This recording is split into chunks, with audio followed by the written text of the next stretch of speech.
नमस्कार। एक बात सोचिए, हर करेंसी नोट की ना एक नहीं बल्कि दो जिंदगियां होती हैं। एक वो जब वो पैसा होता है और दूसरी जब वो कुछ और ही बन जाता है। तो आज हम एक नोट के इसी दूसरे जीवन के दिलचस्प सफर को समझने वाले हैं। तो फिर सबसे बड़ा सवाल यही उठता है कि आखिर वो कौन सा पॉइंट है, वो कौन सा मोड़ है जब कोई करेंसी नोट पैसा कहलाना बंद कर देता है और उसकी पहचान पूरी तरह बदल जाती है। इस पूरे सफर को समझने के लिए हम 4 हिस्सों में बात करेंगे। सबसे पहले देखेंगे एक नोट की पहली जिंदगी, फिर वो 3 तरीके जिनसे पैसे का सफर खत्म होता है। उसके बाद शुरू होगा नोट का दूसरा जीवन और आखिर में ये भी जानेंगे कि उसकी नई कीमत फिर कैसे तय होती है। तो चलिए शुरू करते हैं। सबसे पहले एक नोट की पहली जिंदगी, जो कि एक वादे की ताकत पर चलती है। मतलब कागज के एक मामूली से टुकड़े में इतनी कीमत आखिर आती कहाँ से है? ये सब कुछ बस एक वादे पर टिका है। और ये ताकत आती है एक शब्द से, लीगल टेंडर या कानूनी निविदा। इसका मतलब बहुत सीधा है। ये वो पैसा है जिसे भारतीय रिजर्व बैंक की गारंटी मिली हुई है। मतलब कोई भी इसे पेमेंट के लिए लेने से मना नहीं कर सकता और जब तक ये दर्जा है तब तक नोट पैसा है। चलिए अब आते हैं कहानी के सबसे अहम हिस्से पर, वो 3 तरीके जिनसे एक नोट का पैसा होने का दर्जा खत्म हो जाता है। ये वो 3 टर्निंग पॉइंट्स हैं जो उसकी कहानी को हमेशा के लिए बदल देते हैं। ये 3 वजह हैं। पहला, डीमोनेटाइजेशन यानी विमुद्रीकरण।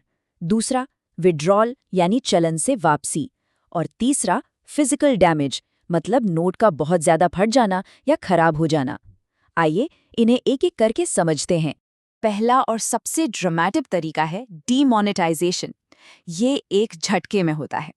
सरकार एक ऐलान करती है और रातों रात कुछ खास सीरीज के नोट लीगल टेंडर नहीं रहते। मतलब वो बस कागज के टुकड़े बन जाते हैं। और हाँ, भारत में ये कोई पहली बार नहीं हुआ है।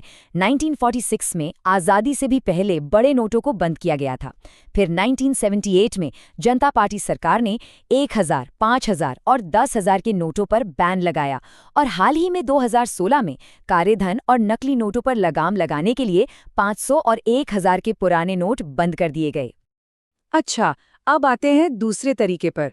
ये ना काफी शांत और धीरे धीरे होता है। विड्रॉल यानी चलन से वापसी। इसमें कोई बड़ी घोषणा नहीं होती, बल्कि नोट्स धीरे धीरे सिस्टम से खुद ही बाहर हो जाते हैं। तो एक सवाल जरूर उठता है कि इन दोनों में फर्क क्या है? जमीन आसमान का फर्क है। डीमोनेटाइजेशन में नोट की कानूनी वैधता तुरंत खत्म हो जाती है, जबकि विड्रॉल में नोट लीगल टेंडर बना रहता है। उसे बैंक में जाकर बदलवाया जा सकता है। इसका मकसद आमतौर पर पुरानी सीरीज को हटाकर बेहतर सिक्योरिटी फीचर्स वाले नए नोट लाना होता है।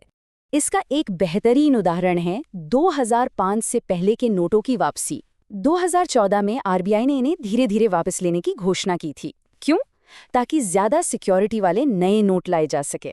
लेकिन सबसे जरूरी बात, ये नोट आज भी लीगल टेंडर हैं। और अब बात करते हैं तीसरे और शायद सबसे आम तरीके की, जिससे एक नोट चलन से बाहर हो जाता है। वो है फिजिकल डैमेज।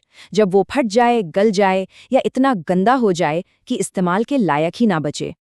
ये सब होता है आरबीआई की क्लीन नोट पॉलिसी के तहत, जिसका मकसद है कि बाजार में हमेशा साफ सुथरे नोट ही रहें। तो जब भी ऐसे खराब फटे पुराने नोट बैंकों में आते हैं तो उन्हें वापस सर्कुलेशन में नहीं भेजा जाता, बल्कि उन्हें जमा करके आरबीआई को भेज दिया जाता है, जहां उन्हें छोटी छोटी कतरनों में काट कर नष्ट कर देते हैं। लेकिन क्या यहाँ कहानी वाकई खत्म हो जाती है? बिल्कुल नहीं। असल में यहीं से तो कहानी में एक नया दिलचस्प मोड़ आता है। जब एक नोट पैसा नहीं रहता तो उसकी दूसरी जिंदगी शुरू होती है, एक नई पहचान के साथ।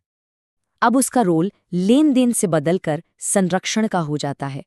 हो सकता है उसकी फेस वैल्यू 0 हो गई हो, लेकिन उसकी कहानी, उसका इतिहास, वो अब भी जिंदा है।